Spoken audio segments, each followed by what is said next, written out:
आज हम लोग एटॉमिक स्ट्रक्चर के अंतर्गत क्वांटम नंबर पढ़ेंगे। तो सबसे पहले ये देखते हैं कि क्वांटम नंबर है क्या। हम लोग इसके पहले वाले वीडियो स्क्रॉडिंगर इक्वेशन में स्क्रॉडिंगर इक्वेशन का जब हमने सॉल्यूशन किया था तो सॉल्यूशन के फलस्वरूप साई के जो मान ज्ञात किए थे उसमें n, l और m ये 3 क्वांटम नंबर आए थे। इन्हीं क्वांटम नंबर का शुरुआत या ये कहिए कि उत्पत्ति स्क्रॉडिंगर के वेव इक्वेशन से साई के सॉल्यूशन से हमको प्राप्त होता है। ये क्वांटम नंबर हमको इलेक्ट्रॉन के संबंध में सारी जानकारी देता है। जैसे मान लीजिए कि अगर इलेक्ट्रॉन किसी ऑर्बिट में चक्कर लगाते हैं तो उसकी एनर्जी कितनी होगी, इलेक्ट्रॉन का न्यूक्लियस से दूरी कितना होगा, इलेक्ट्रॉन ऑर्बिटल जो होंगे इसका ओरिएंटेशन क्या होगा, तथा इलेक्ट्रॉन यदि अपने अक्ष के चारों तरफ चक्कर करता है या स्पिन करता है तो इस स्थिति में इसके स्पिन मोमेंटम का मान क्या होगा, या ये इलेक्ट्रॉन किस तरह से चक्कर करेंगे। इन सारे चीजों के बारे में हमको क्वांटम नंबर जानकारी देता है। या फिर हम लोग ये भी कह सकते हैं कि क्वांटम नंबर इलेक्ट्रॉन का पहचान पत्र होता है। हमारे पास 4 क्वांटम नंबर होंगे, 4 में से 3 का उपयोग हमने स्क्रॉडिंगर इक्वेशन में किया था। एक चौथा क्वांटम नंबर ये स्क्रॉडिंगर इक्वेशन के सॉल्यूशन से प्राप्त नहीं होता, ये हमारा कहलाता था स्पिन क्वांटम नंबर कहलाएगा। और ये चारों क्वांटम नंबर की सहायता से हम लोग किसी भी इलेक्ट्रॉन को लोकेट कर सकते हैं, या ये भी कह सकते हो कि क्वांटम नंबर के सेट इलेक्ट्रॉन का पहचान पत्र होगा। तो अब यह है कि क्वांटम नंबर से हम क्या क्या जानकारी प्राप्त कर रहे थे। तो सबसे पहले क्या था कि ये हम बता रहे थे energy of electron in an orbit, ये बता रहे थे।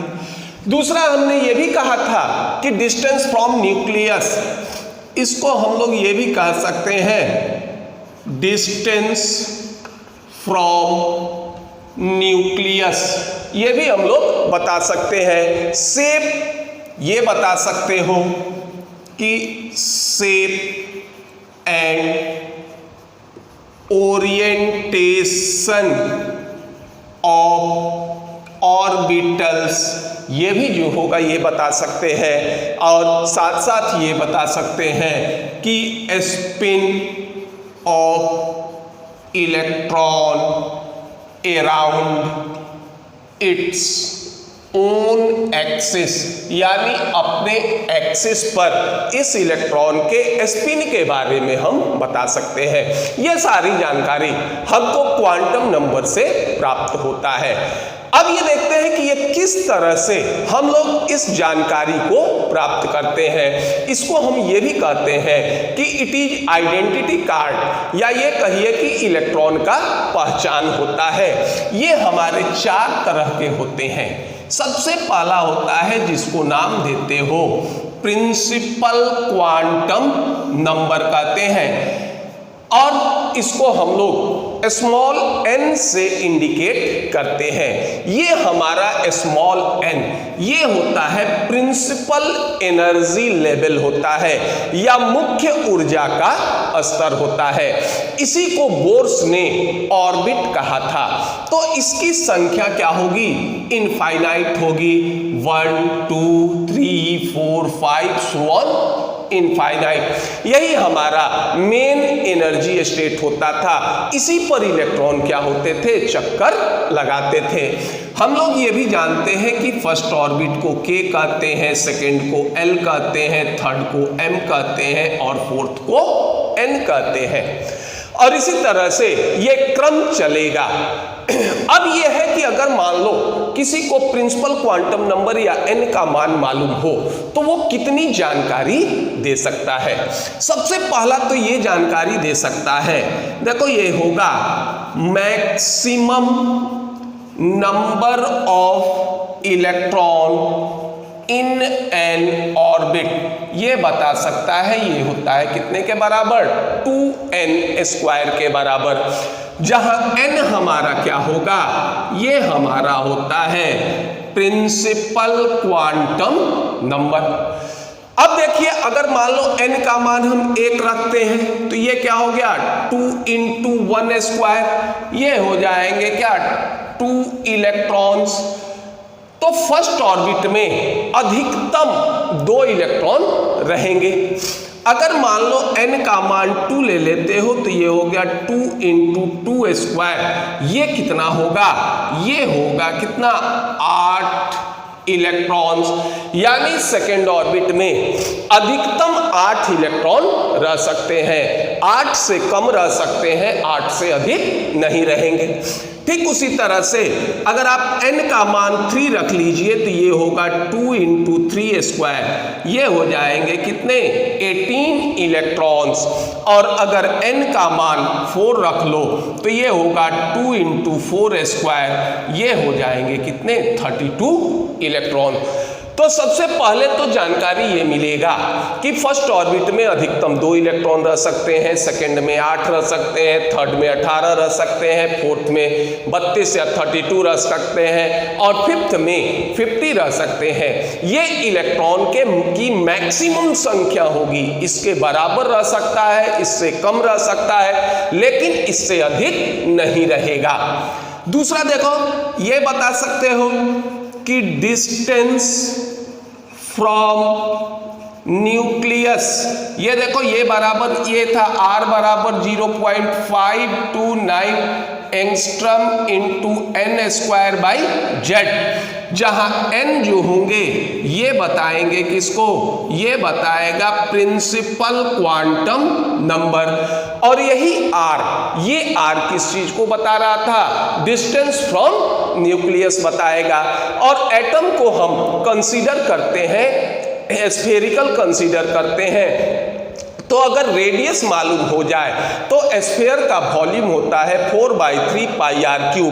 तो हम r के मान की सहायता से इसका वॉल्यूम भी बता सकते हैं, साइज भी बता सकते हैं। तीसरा ये होगा, ये बता सकते हो कि वेलोसिटी ऑफ एन इलेक्ट्रॉन, ये भी जो होगा ये बता सकते हैं, ये बराबर था 2.18 × 10⁶ × z/n मीटर/सेकेंड। अब यहाँ ये n बताता है किसको, प्रिंसिपल क्वांटम नंबर को बताएगा, z हमारा एटॉमिक नंबर होगा। तो हम किसी भी ऑर्बिट में इलेक्ट्रॉन की वेलोसिटी भी हम लोग बता सकते हैं। चौथा ये बता सकते हो, ये बता सकते हैं एनर्जी ऑफ एन इलेक्ट्रॉन, ये भी बता सकते हो, ये होता है -13.6 × n²/z² इलेक्ट्रॉन वोल्ट पर एटम। यहां फिर हमारा क्या हो जाएगा, n बताएगा किस चीज को, प्रिंसिपल क्वांटम नंबर को बताएगा। तो हम इलेक्ट्रॉन की एनर्जी को भी क्या कर सकते हैं, इंडिकेट कर सकते हैं या बता सकते हैं।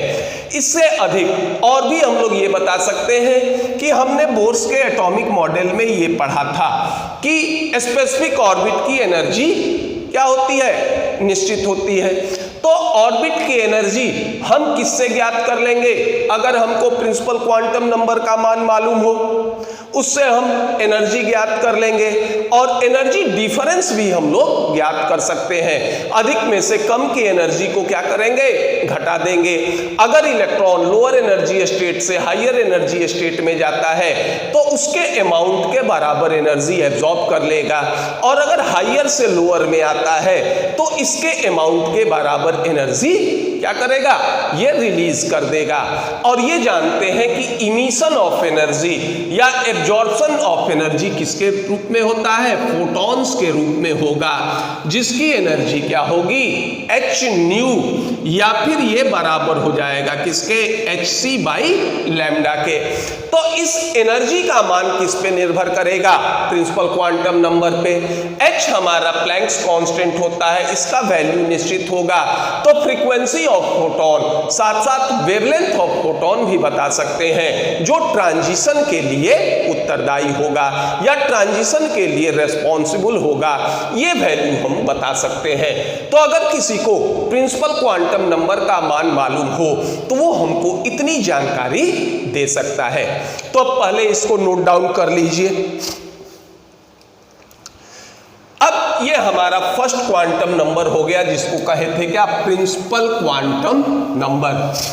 अब दूसरा क्वांटम नंबर होता है जिसको हम लोग नाम देते थे क्या, एजीमुथल क्वांटम नंबर, या फिर कहते हैं क्या, सब्सिडियरी क्वांटम नंबर। ये होता है एजीमुथल क्वांटम नंबर, या फिर इसको नाम देते हो सब्सिडियरी क्वांटम नंबर कहेंगे। और इसको हम स्मॉल एल से इंडिकेट करते हैं।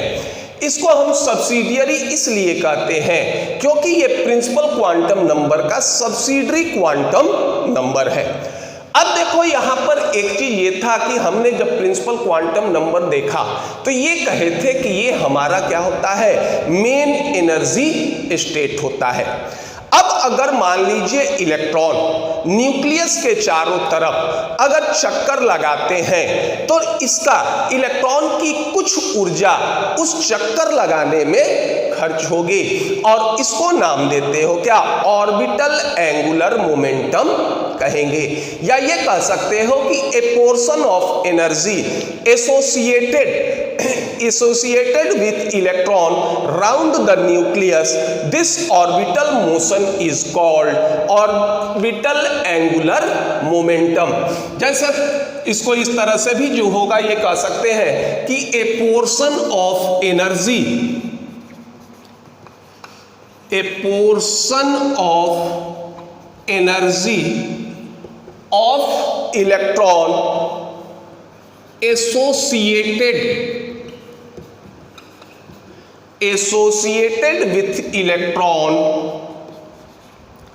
associated with electron round the nucleus,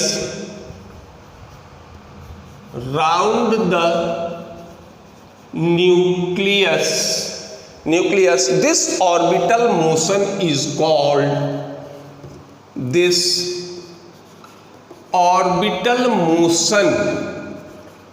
is called, इसको हम लोग नाम देंगे क्या, orbital angular momentum. Orbital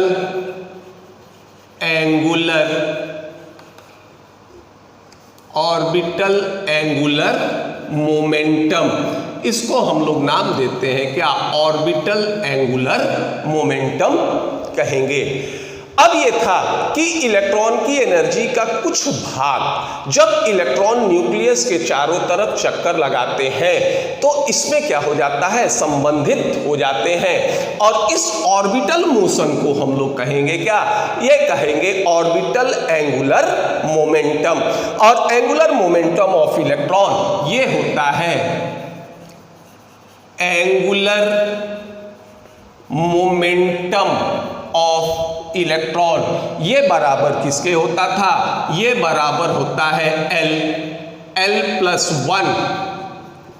one h/2π, जहां L हमको क्या इंडिकेट करता है, ये इंडिकेट करता है एजीमुथल क्वांटम नंबर को।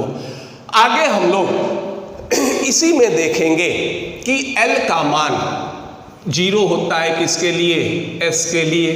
L का मान 1 होगा किसके लिए, p ऑर्बिटल के लिए।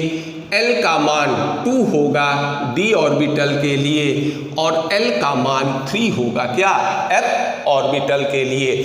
तो हम लोग angular momentum of electron in an orbital ये बराबर इतना होगा। तो अगर मान लो इलेक्ट्रॉन हमारा s ऑर्बिटल में है तो L का मान 0 रखेंगे, जो वैल्यू आएगा वो किसका हो जाएगा, s ऑर्बिटल का एंगुलर मोमेंटम होगा। L का मान 1 रखोगे तो ये p ऑर्बिटल का एंगुलर मोमेंटम होगा, n का मान 2 रखोगे तो d ऑर्बिटल का, और L का मान अगर 3 रखेंगे तो f ऑर्बिटल का वैल्यू आ जाएगा। अब वैल्यू रखकर इसको हम आसानी से कैलकुलेट कर सकते हैं। जैसे मान लो अगर चाहो तो फॉर s ऑर्बिटल के लिए L का मान क्या होगा, 0, तो ये हो जाएगा √0 प्लस 1 h/2π। तो ये हो जाएगा क्या, ये हो जाएगा 1 को अगर 0 से मल्टीप्लाई करोगे 0, तो ये सीधा वैल्यू किसके हो जाएगा, ये मल्टीप्लाई करोगे तो ये सीधा वैल्यू क्या हो जाएगा, ये शून्य के बराबर। 1 × 0 ये क्या हो जाएगा, 0 का अंडर रूट भी होगा क्या, 0, फिर h/2π से मल्टीप्लाई करोगे तो s ऑर्बिटल के लिए एंगुलर मोमेंटम का मान शून्य हो जाएगा। अब अगर मान लो ये अगर कैलकुलेट करते हो फॉर p ऑर्बिटल, तो p ऑर्बिटल के लिए L का मान क्या हो जाएगा, 1, तो L का मान 1 होगा, तो 1 प्लस 1 h/2π। देखो ये हो गया क्या, √2h/2π। अब ये कैंसिल हो जाएगा तो ये होगा h/√2π। ये एंगुलर मोमेंटम का मान किसके लिए हो जाएगा, ये p ऑर्बिटल के लिए होगा। इसी तरह से d और f ऑर्बिटल के लिए ये वैल्यू कैलकुलेट करेंगे। तो L का मान L बराबर होता है क्या, 0 to n-1, यानी 0 से लेकर n-1 तक के सभी होल नंबर क्या होंगे, L का मान होगा। तो अगर मान लो इफ n = 1, तो L का सिर्फ एक मान होगा क्या, 0, 1 - 1 ये क्या हो गया, 0, तो सिर्फ L का एक मान होगा 0, और ये बताएगा किसको, s ऑर्बिटल को बताएगा। और s ऑर्बिटल में अधिकतम क्या होंगे, 2 इलेक्ट्रॉन रहेंगे। तो n = 1 ये बताएगा क्या, फर्स्ट ऑर्बिट को, फर्स्ट ऑर्बिट में सिर्फ एक जो होंगे ये क्या होंगे, ऑर्बिटल, या ये कहो कि सबसेल होंगे, और ये सबसेल होगा क्या, s ऑर्बिटल। तो इसमें सिर्फ एक सबसेल होंगे, ये हो जाएगा क्या, 1s, और इसमें अधिकतम 2 इलेक्ट्रॉन होंगे। अगर मान लो n = 2, तो L का 2 मान होगा, L = 0, L = 0, ये बताता था किसको, s ऑर्बिटल को, और L = 1, यानी 0 से 2 - 1, यानी 0 से 1 तक के सभी मान होल नंबर क्या होंगे, n के वैल्यू होंगे। तो L = 1 ये बताएगा किसको, p ऑर्बिटल को। तो s ऑर्बिटल, इसमें अधिकतम क्या रहते हैं, 2 इलेक्ट्रॉन, p ऑर्बिटल में अधिकतम जो होंगे ये क्या होंगे, 6 इलेक्ट्रॉन होंगे। इस तरह से सेकेंड ऑर्बिट में अधिकतम क्या होंगे, 8 इलेक्ट्रॉन रह सकते हैं। तो जब सेकेंड ऑर्बिट है तो देखो इसमें 2 ऑर्बिटल होंगे, एक होगा s और दूसरा होगा p। तो 2s में, एक सेकेंड ऑर्बिट में 2 ऑर्बिटल, एक को कहोगे 2s और दूसरे को कहोगे क्या, 2p। अगर मान लीजिए n = 3 लेते हैं तो L = 0 ये बताता है किसको, s ऑर्बिटल को। L = 1 ये बताएगा किसको, p ऑर्बिटल को, और L = अब होगा क्या, 2। देखो ये होता है क्या, n-1, यानी 3 - 1, यानी 0 से लेकर 2 तक के सभी मान L के होंगे। तो ये बताएगा L = 2, ये बताएगा किसको, d ऑर्बिटल को। और s में अधिकतम रहते थे कितने, 2 इलेक्ट्रॉन्स, p में अधिकतम 6 इलेक्ट्रॉन, और d में अधिकतम क्या होगा, 10 इलेक्ट्रॉन। और इस तरह से थर्ड ऑर्बिट में अधिकतम 18 इलेक्ट्रॉन्स रह सकते हैं। तो देखो नंबर ऑफ ऑर्बिट अगर 3 हो गया तो ऑर्बिटल की संख्या भी 3 होगी। तो थर्ड ऑर्बिट में देखो एक हो गया 3s, दूसरा हो जाएगा क्या 3p और तीसरा हो जाएगा क्या 3d। अब पहले इसको नोट डाउन कर लीजिए, इसके कुछ पार्ट को मैं हटाता हूं। अब n का मान हम 4 रख लेते हैं, तो 4 माइनस 1 ये क्या हो जाएगा 3। तो 0 से लेकर 3 तक के सभी मान क्या हो जाएंगे, ये हो जाएंगे L के मान होंगे n इक्वल टू 4। तो L बराबर 0, L बराबर 1, L बराबर 2 और L बराबर 3। अब देखिए L बराबर 0 ये तो हमने देखा है s ऑर्बिटल, L बराबर 1 ये था p ऑर्बिटल, L बराबर 2 ये था d ऑर्बिटल और L बराबर 3 ये हमारा क्या था f ऑर्बिटल। हमने ये भी देखा है कि s ऑर्बिटल में अधिकतम 2 इलेक्ट्रॉन रहेंगे, p में 6, d में 10 और f में 14 इलेक्ट्रॉन रहेंगे। इस तरह से फोर्थ ऑर्बिट में टोटल इलेक्ट्रॉन की संख्या कितनी हो जाएगी 32 इलेक्ट्रॉन्स, 32 इलेक्ट्रॉन्स रह सकते हैं। अब देखो नंबर ऑफ ऑर्बिट अगर 4 है तो ऑर्बिटल भी हो गए कितने 4। तो फोर्थ ऑर्बिट में एक होगा 4s होगा, दूसरा ऑर्बिटल होगा 4p होगा, तीसरा हो जाएगा आपका 4d और चौथा हो जाएगा क्या आपका 4f। और इस तरह से फोर्थ ऑर्बिट में क्या होंगे 4 ऑर्बिटल होंगे, या ये कहो इसको हम लोग सबसेल भी कहते हैं। ये 4 जो होंगे ये क्या होंगे, ये सबसेल होंगे। 1 2 3 4 ये सेल हो गए, ये हो गए क्या सबसेल। और एक बार ये डिसोसिएट करेगा तो वो कहलाएगा क्या ऑर्बिटल कहलाएगा। अब देखिए यहां पर स्थिति यह है, एक 5वां ऑर्बिटल होता है जिसको नाम देते हैं g ऑर्बिटल। इस g ऑर्बिटल का खोज हो चुका है लेकिन अभी हम इसका उपयोग नहीं कर सकते। और ये g ऑर्बिटल सबसे पहले कहां होंगे 5th ऑर्बिट में ओरिजिनेट करेंगे और 5f ये हमारा क्या होगा फर्स्ट g ऑर्बिटल होगा। ये हमारा क्या होगा फर्स्ट g ऑर्बिटल होगा और इसमें अधिकतम क्या होंगे 18 इलेक्ट्रॉन रहेंगे। तो ये जो g ऑर्बिटल था इसका हम उपयोग नहीं करते हैं, क्योंकि सबसे पहले अगर आप g ऑर्बिटल का उपयोग कीजिएगा, सबसे पहले अगर आप g ऑर्बिटल का उपयोग कीजिएगा तो एटॉमिक नंबर कितना होना चाहिए इसके लिए, एटॉमिक नंबर होगा कितना 121 एटॉमिक नंबर, यानी 120 एटॉमिक नंबर के एलिमेंट के लिए हम यही 4 सबसेल के सहायता से उसको एक्सप्रेस कर सकते हैं। जब एटॉमिक नंबर या तत्वों की संख्या 121 होगी तो पहले बार हमको 5g ऑर्बिटल का उपयोग करना पड़ेगा। अब देखो इसमें क्या क्या हमको जानकारी विशेषता मिलता है।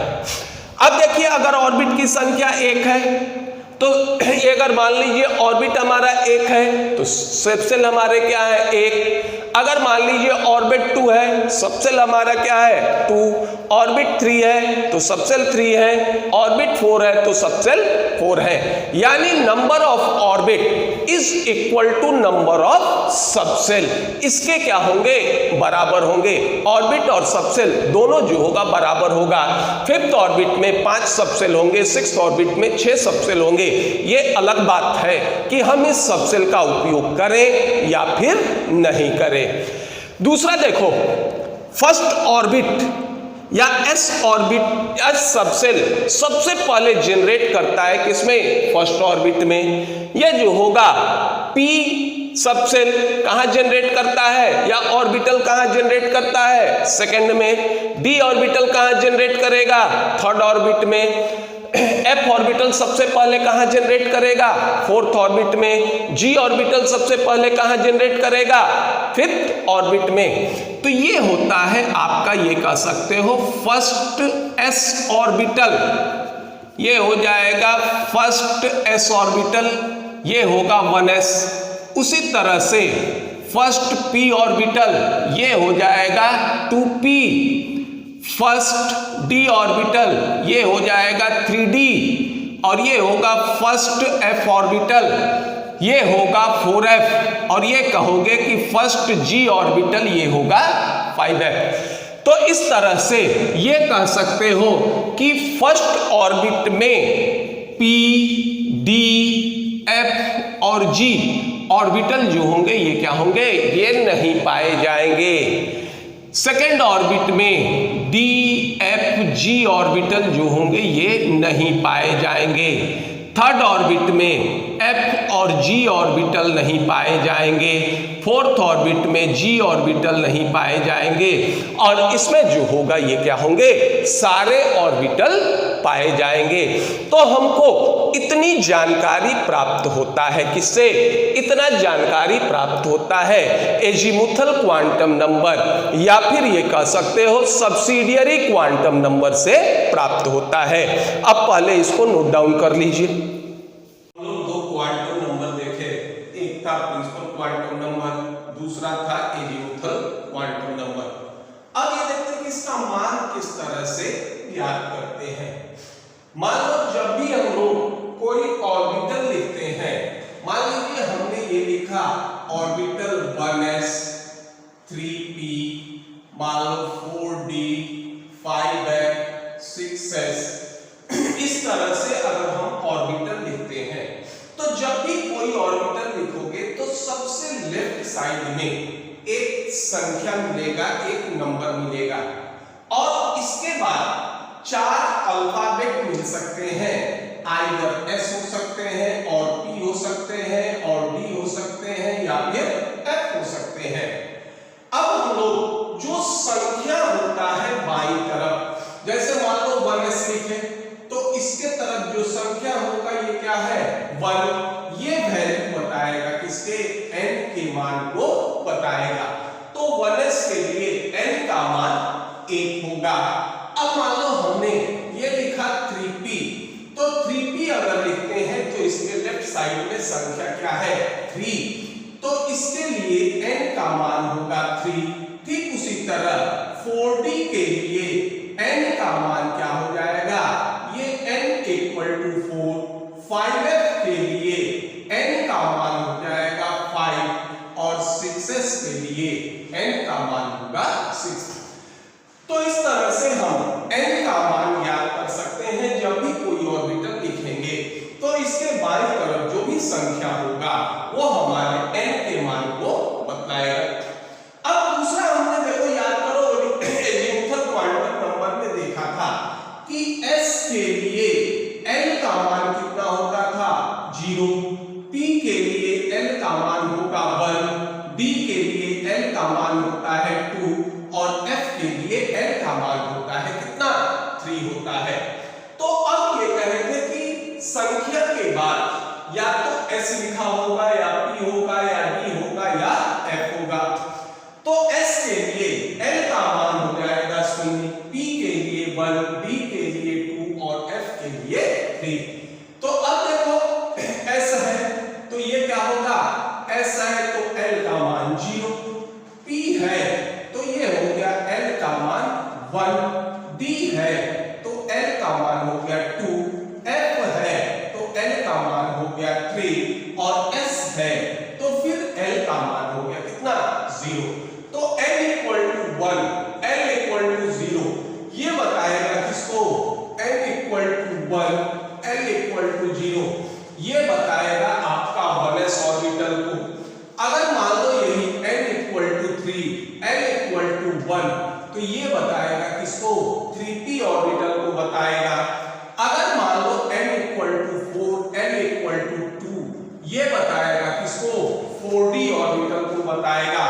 और अगर n equal to 5, l equal to 3, तो ये बताएगा किसको, 5f ऑर्बिटल को 0, तो ये बताएगा किसको, 6s ऑर्बिटल को बताएगा।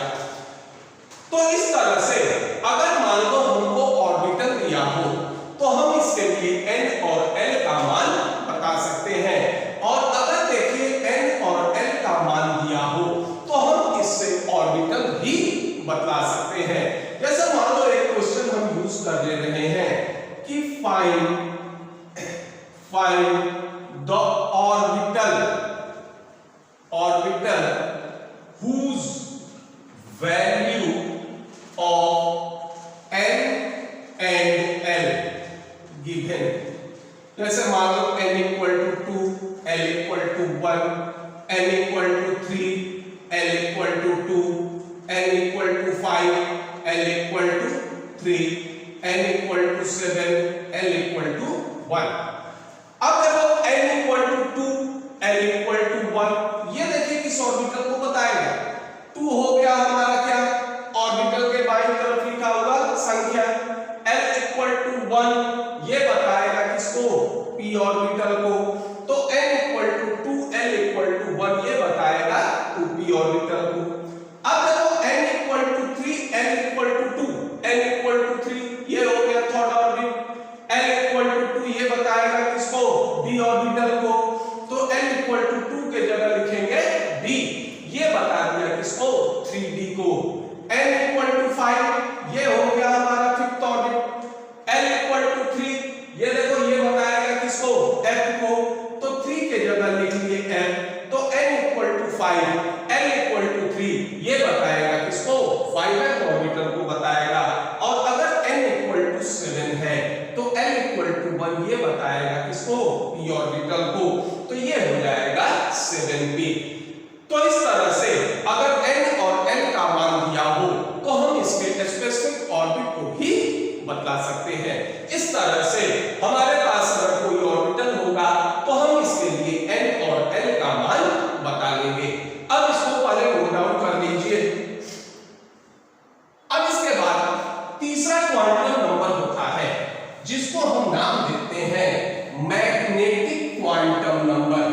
अब यह है कि मैग्नेटिक क्वांटम नंबर इसकी आवश्यकता क्यों पड़ी, या फिर ये मैग्नेटिक क्वांटम नंबर किस चीज को इंडिकेट करता है। तीसरा ये होगा जिसको हम लोग नाम देते हैं मैग्नेटिक क्वांटम नंबर।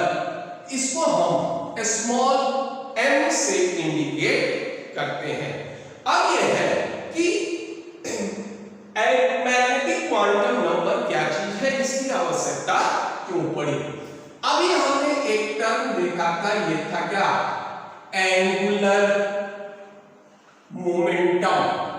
अभी हमने एंगुलर मोमेंटम देखा था और ये कहे थे कि प्रत्येक इलेक्ट्रॉन की कुछ एनर्जी उसको न्यूक्लियस के चारों तरफ रोटेट करने में एसोसिएट हो जाता था और इसको नाम देते थे ऑर्बिटल मोशन, और यही ऑर्बिटल मोशन कहलाता था ऑर्बिटल एंगुलर मोमेंटम।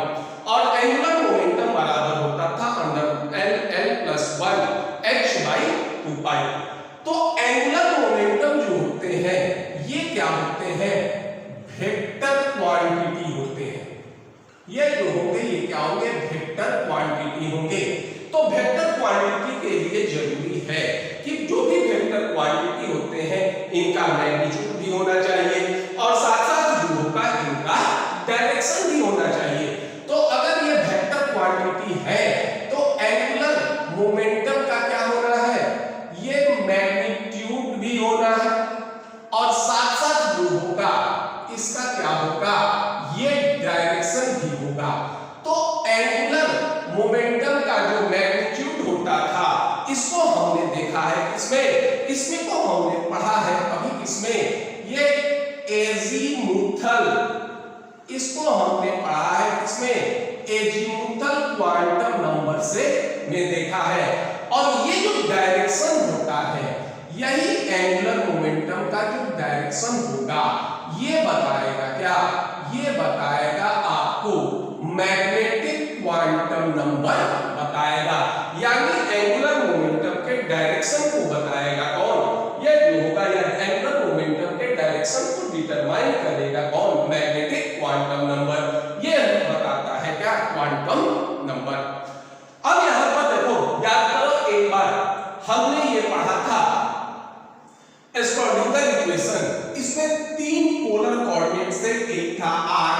दूसरा था थीटा और तीसरा था फाई। तो आर ये लिखते थे क्या एन एल, थीटा लिखते थे क्या एल एम और फाई लिखते थे क्या एम। तो यही जो एम है ये बताएगा किसको मैग्नीट्यूड को, और फाई का जो फंक्शन एम होता है यही मैग्नेटिक क्वांटम नंबर होगा जो एंगुलर मोमेंटम के डायरेक्शन को बताएगा। अब इसकी जरूरत क्यों पड़ी? याद करो हमने बोर्स एटॉमिक मॉडल में ये पढ़ा था कि जीमेंस इफेक्ट, जीमेंस इफेक्ट ये बोर्स एटॉमिक मॉडल के क्या थे डिमेरिट थे। जीमेंस इफेक्ट ये था कि अगर हम मैग्नेटिक फील्ड में कोई स्पेक्ट्रल लाइन रखते हैं तो ये स्पेक्ट्रल लाइन एक से अधिक लाइन में विभक्त हो जाता है या स्प्लिट कर जाता था, और इसी को हम लोग नाम देते थे क्या जीमेंस इफेक्ट। तो जीमेंस इफेक्ट को ये कह सकते हैं सीधा कि splitting of spectral line in magnetic field, in magnetic field, यानी मैग्नेटिक फील्ड में स्पेक्ट्रल लाइन के स्प्लिटिंग को करते हैं क्या, इसको हम लोग नाम देते हैं जीमेंस इफेक्ट। इसका सीधा मतलब ये होता था कि एटम का बिहेवियर मैग्नेटिक फील्ड में अलग होता था और जिसके कारण स्पेक्ट्रल लाइन एक से अनेक भाग में विभक्त हो जाते थे। और इसकी व्याख्या ये जो लाइन स्प्लिट करते थे इसके लिए मैग्नेटिक क्वांटम नंबर की आवश्यकता हुई। अब यहाँ एक चीज और भी पाया है कि ये अगर मान लो कोई स्पेक्ट्रल लाइन थे तो अब मैग्नेटिक फील्ड अगर मान लीजिए हम एप्लीकेबल करें तो ये मान लो डायरेक्शन हो गया किसका, ये डायरेक्शन हो गया हमारा मैग्नेटिक फील्ड का। अब मान लीजिए ये हो गया हमारा मैग्नेटिक फील्ड, इसका डायरेक्शन हो गया। अगर मान लीजिए हम स्पेक्ट्रल लाइन को मैग्नेटिक फील्ड के दिशा से देखते हैं, यानी स्पेक्ट्रल लाइन मान लो यहां और हम यहां से जो होगा ये देखते हैं, तो ये पाते हैं कि स्पेक्ट्रल लाइन दो डिस्टिंक्ट लाइन में विभक्त हो जाता था और दोनों लाइन जो थे इनका पोलराइजेशन क्या था, एक दूसरे का उल्टा होता था। और दूसरा ये था कि अगर मान लो मैग्नेटिक फील्ड के परपेंडिकुलर अगर हम लोग ये निगाह रखते हैं और स्पेक्ट्रल लाइन को देखते हैं तो एक स्पेक्ट्रल लाइन तीन भाग में विभक्त होता था और जो मिडिल लाइन थे ये क्या थे, ये पोलराइज्ड होते थे। किससे, ये परपेंडिकुलर पोलराइज्ड होते थे।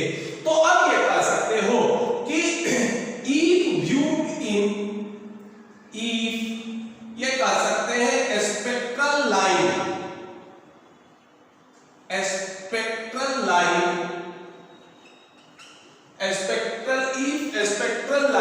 viewed in the same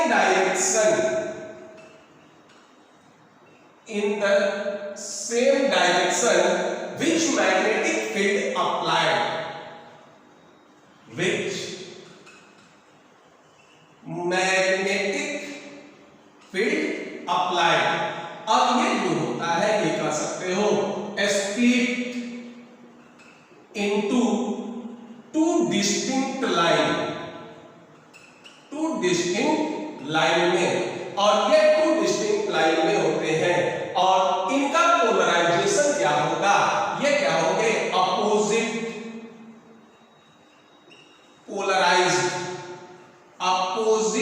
polarised होते हैं। और अगर मान लो ये हम देखते हैं क्या परपेंडिकुलर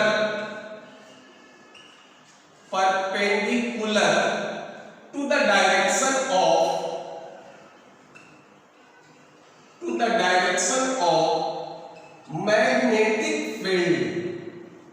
मैग्नेटिक फील्ड, तो ये क्या होते हैं, ये क्या होंगे थ्री डिस्टिंक्ट लाइन, इसमें क्या होंगे ये विभक्त होंगे।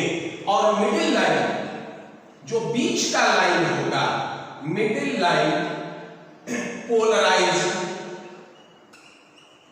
और ये जो बीच के लाइन होंगे polarised eight right angle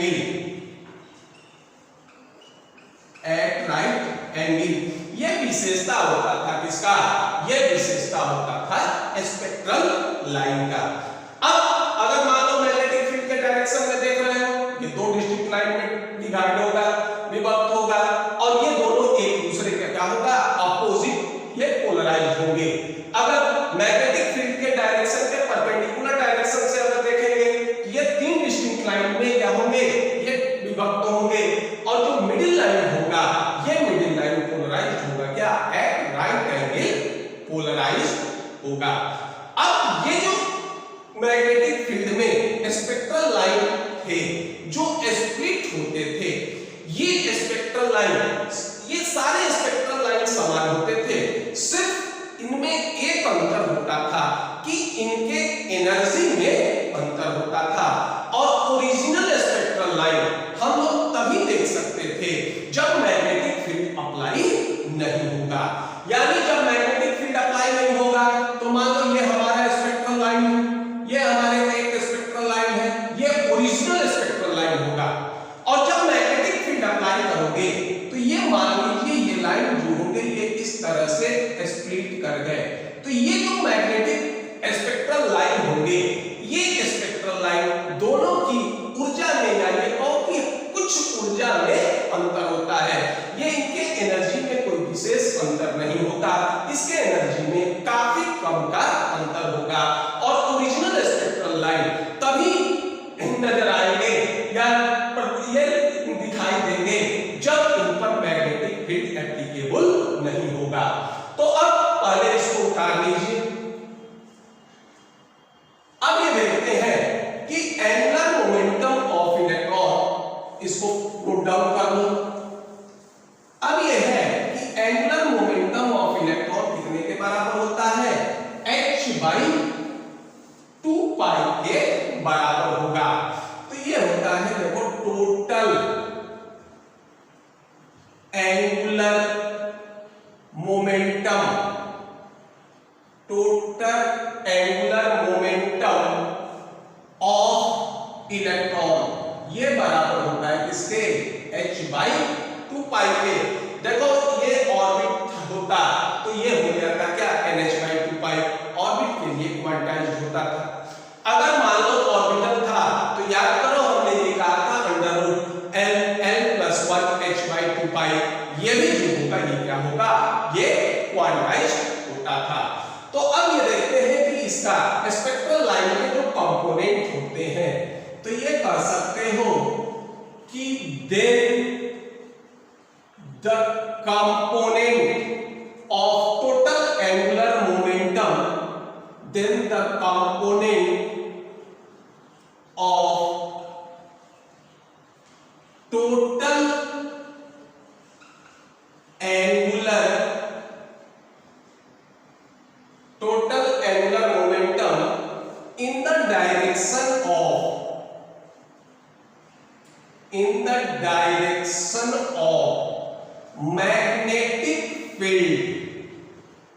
magnetic field, ये बराबर होगा क्या, mh/2π के बराबर होगा।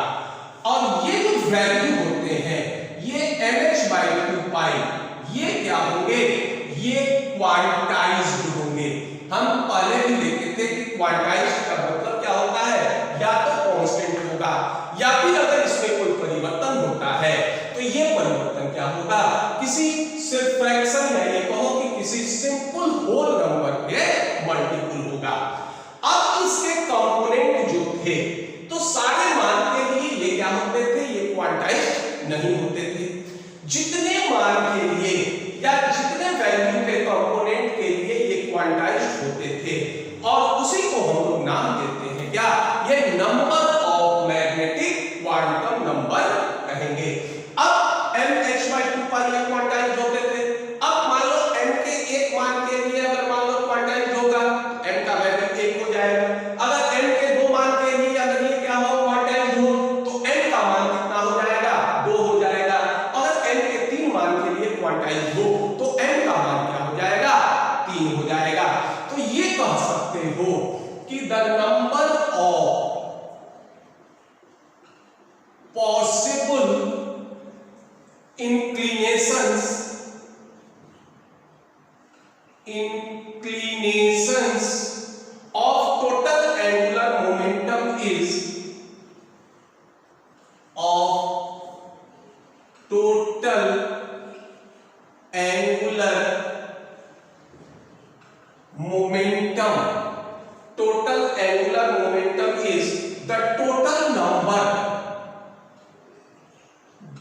Total number of value of m, और ये बराबर होगा 2l प्लस 1, जहां l हमारा क्या होता है, ये होता है एजीमुथल क्वांटम नंबर के बराबर होगा। और यही n जो होते हैं जितने मान के लिए क्वांटाइज होंगे, अगर 1 के लिए होगा तो इनका एक वैल्यू हो जाएगा, 2 के लिए होगा तो इनका 2 मान हो जाएगा, और ये बराबर होता है कितना, n की संख्या 2l प्लस, ये हो जाएगा क्या, ये वैल्यू हो जाएगा 2l प्लस 1 के बराबर होगा। अगर मान लो s है तो s के लिए क्या हो जाएगा, n इक्वल टू 0, तो m का क्या हो जाएगा, 1 मान हो जाएगा। अगर मान लो p ऑर्बिटल है तो l का मान कितना हो गया, सॉरी l का मान हो गया कितना, 1, तो 2 into 1 plus 1, इसके लिए n के कितने वैल्यू हो जाएंगे, ये वैल्यू हो जाएंगे कितने, 3 हो जाएंगे। इस तरह से number of magnetic quantum number निकाल सकते हैं।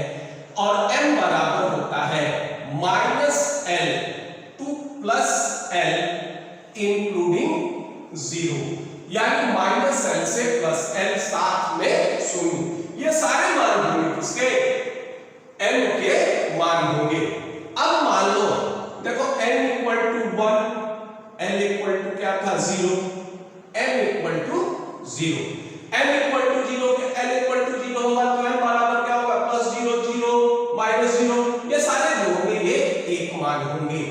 m का 1 मान होना ये इंडिकेट करता है l इक्वल टू 0, ये होता है क्या, s ऑर्बिटल।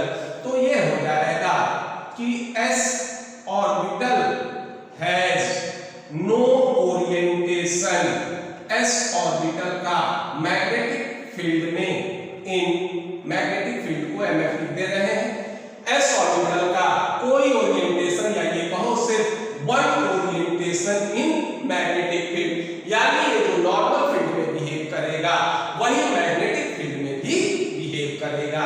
और इसका रिप्रेजेंटेशन जब भी हम s ऑर्बिटल बनाएंगे तो इसको एक बॉक्स से इंडिकेट करेंगे, और इसके लिए m का मान हो जाएगा क्या, 0, और इस तरह से इसमें 2 इलेक्ट्रॉन रहेंगे।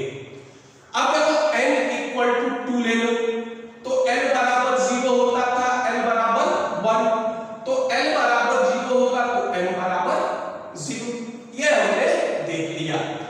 l बराबर 1 होगा तो m बराबर होगा कितना, +1, सॉरी माइनस से प्लस चलो, ये हो गया -1 0 +1। यहां एक चीज ध्यान रखिएगा, अगर कोई माइनस से प्लस चलता है तो ये भी सही होगा, और कोई प्लस से माइनस चलता है तो भी ये सही होगा। अब देखिए m का कितना मान हो गया, 3, l इक्वल टू 1, ये क्या बताता है, p ऑर्बिटल को, तो ये कह सकते हो कि p orbital has 3 orientation in magnetic field, ये मैग्नेटिक फील्ड में इसके 3 ओरिएंटेशन होंगे। और जब भी हम p ऑर्बिटल बनाते हैं तो देखो ये p ऑर्बिटल हो गया, इसको 3 भाग में हम लोग बांटते हैं, ये हो जाएगा -1, ये होगा 0, ये होगा +1, और यही 3 ओरिएंटेशन होते हैं, ये होगा px, दूसरा होगा py, और तीसरा होगा pz। यानी अगर ऑर्बिटल का लोब x एक्सिस के अलोंग हो तो px, y एक्सिस के अलोंग हो तो py, और z एक्सिस के अलोंग हो तो pz। और इस तरह से प्रत्येक ऑर्बिटल में 2 इलेक्ट्रॉन रहेंगे, और p ऑर्बिटल में क्या हो जाएगा, ये 6 इलेक्ट्रॉन रहेंगे।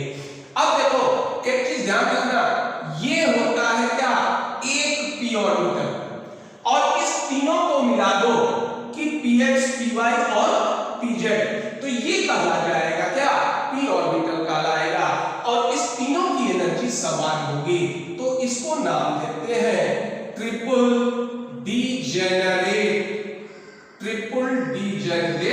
ऑर्बिटल। डीजेनरेट ऑर्बिटल वैसे ऑर्बिटल को कहते हो जिसकी एनर्जी समान होगी, और जब मैग्नेटिक फील्ड अप्लाई करेंगे तो जाकर इसकी एनर्जी में अंतर आएगा। यह हो जाएगा n = 2 के लिए। तो पहले इसको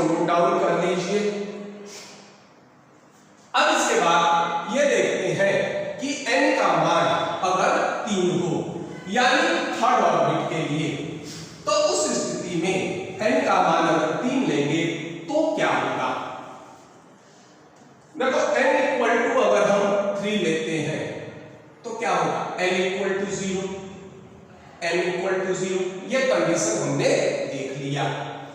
n equal to 1, n equal to क्या था -1 0 प्लस 1, ये भी कंडीशन हमने देख लिया।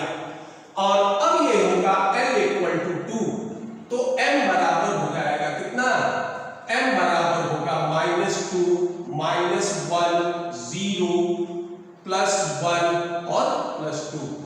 तो l इक्वल टू अगर 2 होता है तो ये इंडिकेट करेगा किसको, d ऑर्बिटल को। और d ऑर्बिटल के लिए देखो 5 मान होता है, इसका मतलब होता है कि d ऑर्बिटल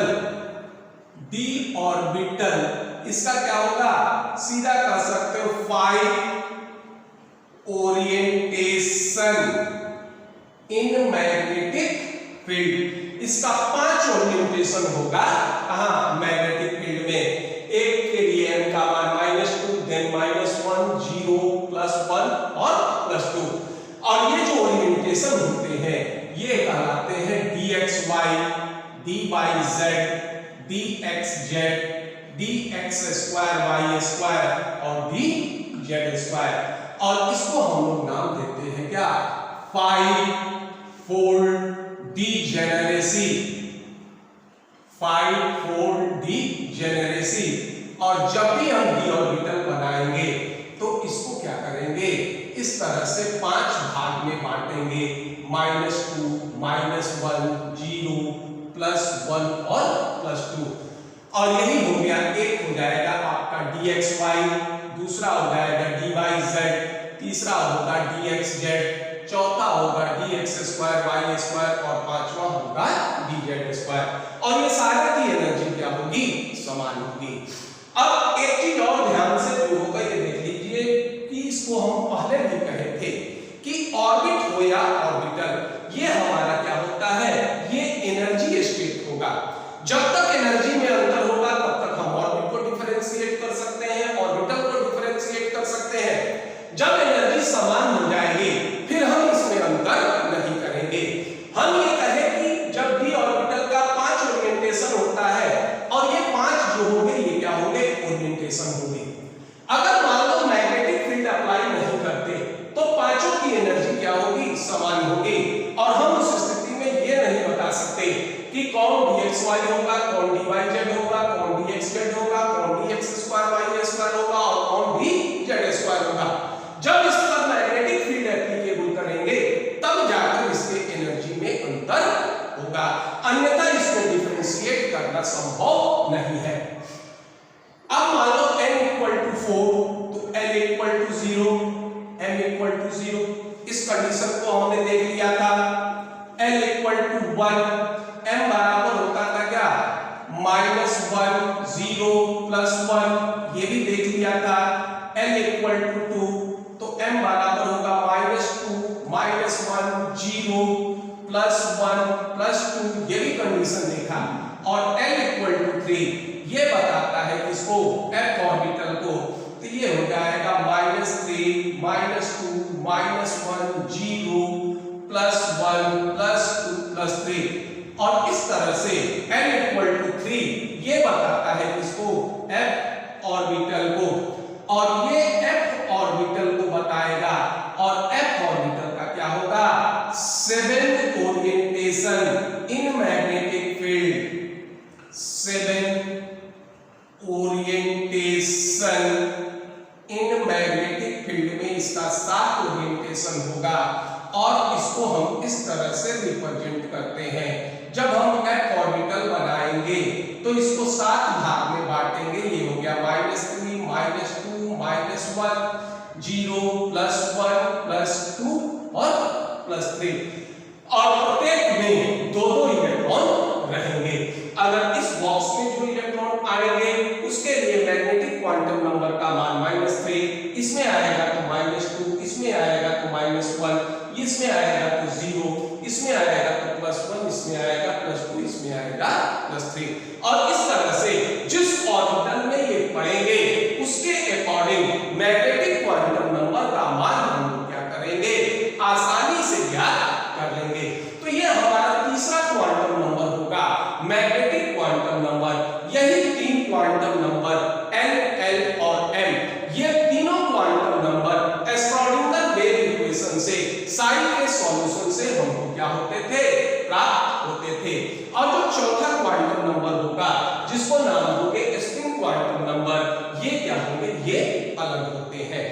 इसको नोट डाउन कर लीजिए।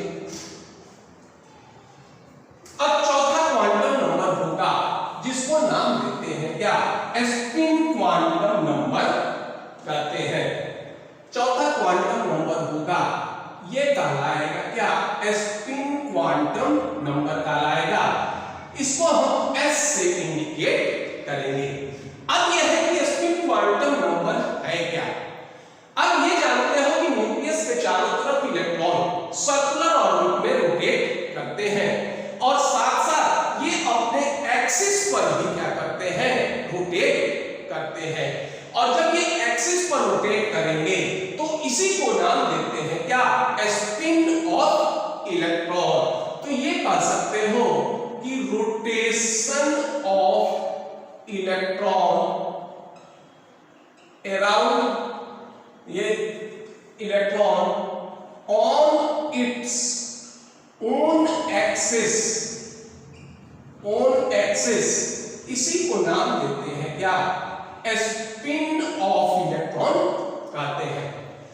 अब देखो इलेक्ट्रॉन का स्पिन दो तरह से हो सकता है। इस तरह से मान लो ये हो जाए, एक तो ये हो जाए मान लीजिए क्लॉकवाइज। अगर क्लॉकवाइज स्पिन है तो इसको हम इस तरह से इंडिकेट करते हैं और इसके लिए S का मान होता है कितना, +½ और अगर मान लो स्पिन इस तरह से है यानी लेफ्ट साइड से जो होगा राइट साइड रोटेट करे तो इसको हम नाम देते थे क्या, याद कीजिए एंटी क्लॉकवाइज और इसको इस तरह से रिप्रेजेंट करेंगे। S का मान हो जाएगा कितना, -½ या फिर इसको हम नाम देते हैं क्या, अल्फा स्पिन भी कहते हैं। इसको हम अल्फा स्पिन भी जो होगा ये कहेंगे और इसको नाम देते हैं क्या, बीटा स्पिन भी हम लोग कहेंगे। अब ये होता है कि अब ये तो हम ना तो इलेक्ट्रॉन देख सकते हैं, तो जब हम इलेक्ट्रॉन देख नहीं सकते तो इसका स्पिन भी जो होगा ये नहीं बता सकते कि किस इलेक्ट्रॉन का रोटेशन क्लॉकवाइज होगा और कौन सा इलेक्ट्रॉन जो होंगे ये क्या होंगे, ये एंटी क्लॉकवाइज होंगे। अब जब इलेक्ट्रॉन अपने ओन एक्सिस पर रोटेट करेगा तो जब ये अपने ओन एक्सिस पर भी रोटेट करेगा तो कुछ न कुछ इसका इलेक्ट्रिक फील्ड होगा और साथ साथ जो होगा ये कुछ न कुछ इसके क्या होंगे, मैग्नेटिक फील्ड होंगे। तो जब इलेक्ट्रॉन हमारा क्या है, चार्ज पार्टिकल है, और जब इलेक्ट्रॉन चार्ज पार्टिकल है तो अपने जब ये अक्ष पर रोटेट करेगा या अपने एक्सिस पर रोटेट करेगा तो इसका क्या होगा, कुछ न कुछ क्या होगा, मैग्नेटिक मोमेंट का मान होगा। और ये इलेक्ट्रॉन जो होंगे या ये कह सकते हो पूरा लिख लेते हैं कि if electron spin around, if electron spin around its own axis, it behaves as a small magnet। ये जो होंगे ये क्या करेंगे, स्मॉल मैग्नेट के तरह बिहेव करेंगे। तो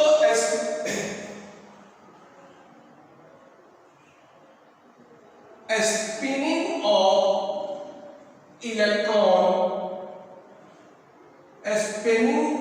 electron create मैग्नेटिक मोमेंट और इसके कुछ मैग्नेटिक मोमेंट का क्या होगा, मान होगा, कॉल्ड ये कहलाएगा क्या, स्पिन मैग्नेटिक मोमेंट। इसको नाम देंगे क्या, स्पिन मैग्नेटिक मोमेंट।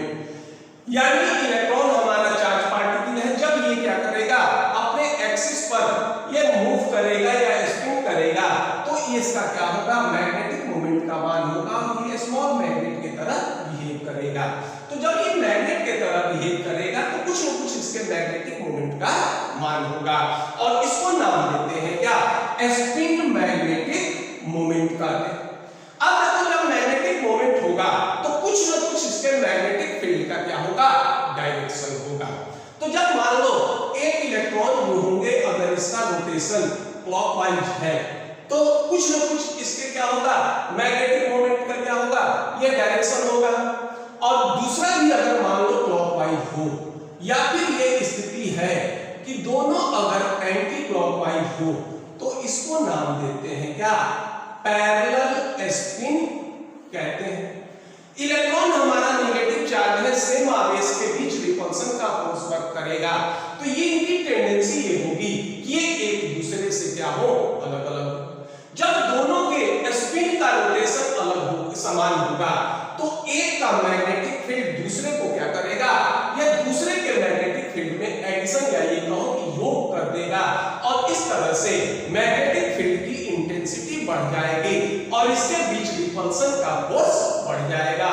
तो पैरेलल स्पिन में इलेक्ट्रॉन क्या होते हैं, ये कह सकते हो never be accommodate. Parallel spin में कभी इलेक्ट्रॉन एक साथ नहीं ला सकते। अब मान लो एक हो सकता है कि ये क्लॉकवाइज हो और दूसरा एंटी क्लॉकवाइज हो, तो इसको नाम देते हैं क्या, अपोजिट स्पिन कहेंगे। तो एक इलेक्ट्रॉन क्या होगा, क्लॉकवाइज, दूसरा क्या होगा हमारा एंटी क्लॉकवाइज। चूंकि दोनों का डायरेक्शन क्या होता है, ये उल्टा होगा, तो एक के द्वारा जितना मैग्नेटिक फील्ड जनरेट किया जाएगा, दूसरा उसको क्या कर देगा, कैंसिल आउट कर देगा।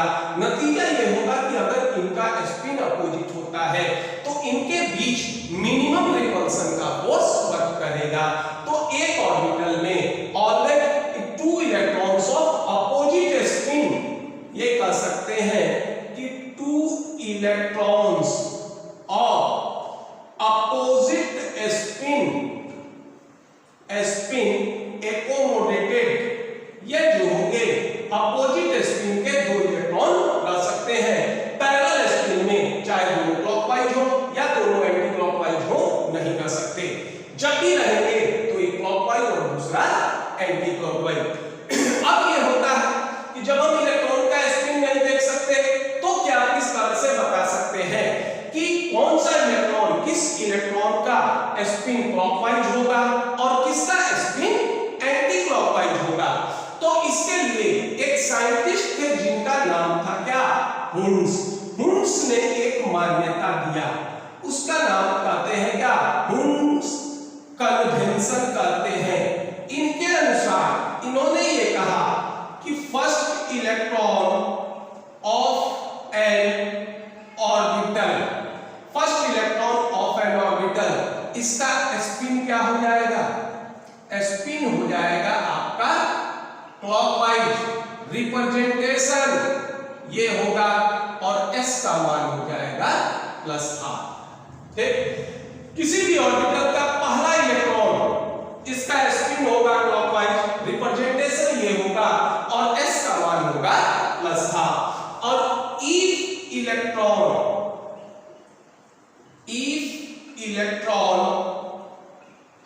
Paired up first electron, then जब इलेक्ट्रॉन फर्स्ट इलेक्ट्रॉन को क्या करेगा, पेयर अप करेगा, तो उस स्थिति में इसका स्पिन हो जाएगा क्या, एंटी क्लॉकवाइज, और इसका रिप्रेजेंटेशन होगा इस तरह, और s का मान हो जाएगा क्या, -12। और इस तरह से हम लोग चौथा quantum number, spin quantum number के बारे में भी बता सकते हैं। इस तरह से ये 4 क्वांटम नंबर हमको इलेक्ट्रॉन के संबंध में इतनी जानकारियां दे सकते हैं। ये आपका क्वांटम नंबर हो गया। अगर मान लो आपको ये वीडियो पसंद आए, तो आप इसको लाइक कीजिए, सब्सक्राइब कीजिए। धन्यवाद।